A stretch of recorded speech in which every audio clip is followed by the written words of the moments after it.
Halo rekan-rekan semua, dimanapun Anda berada, saya Dianda Azani, saya seorang psikolog.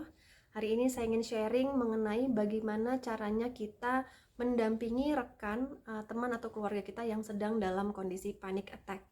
Mungkin ini terkait dengan pandemi COVID sehingga kondisi mereka sulit bernafas, mereka takut, mereka cemas, dan kemungkinan ada menangis atau merintih dan seterusnya.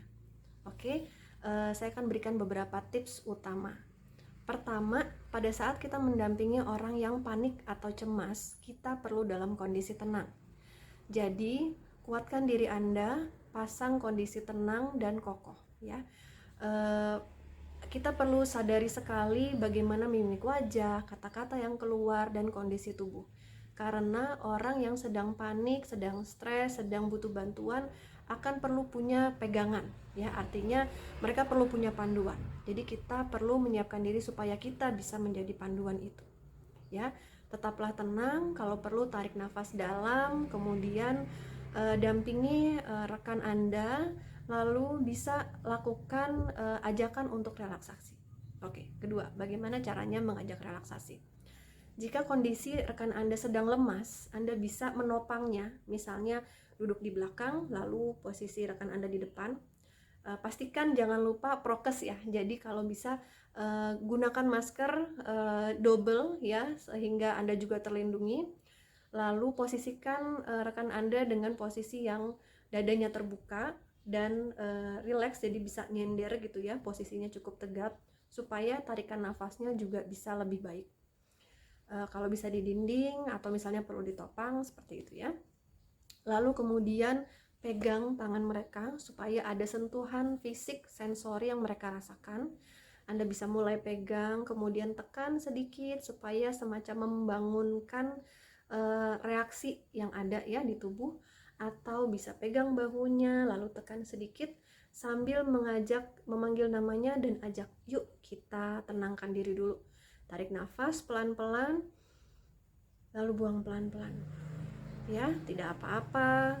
Aku di sini bersama kamu, kita akan cari bantuan segera. Oke, tenang dulu ya.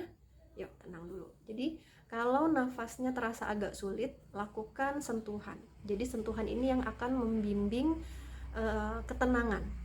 Tujuan dari ketenangan adalah satu, turunnya detak jantung sehingga tercapai posisi atau kondisi rileks ya.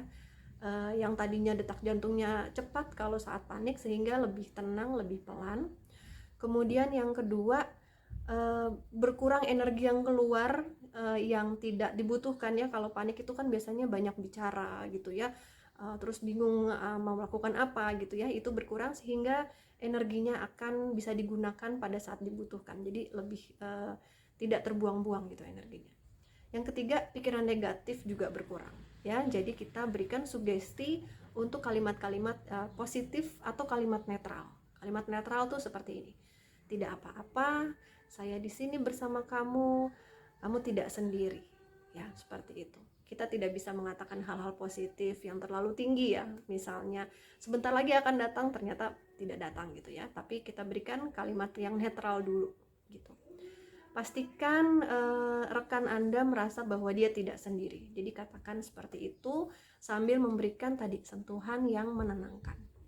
Perhatikan saat memberikan sentuhan yang menenangkan, Anda boleh pijit, boleh tekan, boleh dielus dengan tempo yang bertahap, ya, bertahap gitu. Sehingga dia pelan-pelan terdorong untuk juga secara fisik menurun detak jantungnya. Dampingi terus rekan Anda sehingga ia bisa tenang, dan jangan lupa Anda pun butuh support dari orang lain gitu. Jadi sulit bagi kita untuk mendukung orang yang sedang panik pada saat kita pun tidak memiliki resource yang cukup. Jadi sambil menemani atau sebelum mendampingi rekan Anda, cari bantuan itu, kasih informasi ke siapapun yang Anda bisa raih gitu ya. Minta bantuan, apakah itu ambulans atau obat atau apapun yang dibutuhkan pada saat itu, sehingga di depan pasien atau rekan Anda ada Anda yang bersikap tenang dan bersikap kokoh dan bisa mendampingi dia. Tapi di belakang Anda pun ada orang-orang yang mendukung Anda untuk mencari kebutuhan rekan Anda ini. Ya, seperti itu. Jadi kita perkuat diri kita untuk bisa mendampingi teman-teman dan saudara-saudara kita yang membutuhkan. Kemudian apapun yang terjadi, kokohkan diri Anda dan berdoa pada Tuhan, mudah-mudahan kita bisa melewati kondisi ini dengan sebaik-baiknya. Sampai ketemu di video berikutnya, mudah-mudahan video ini bermanfaat. Terima kasih.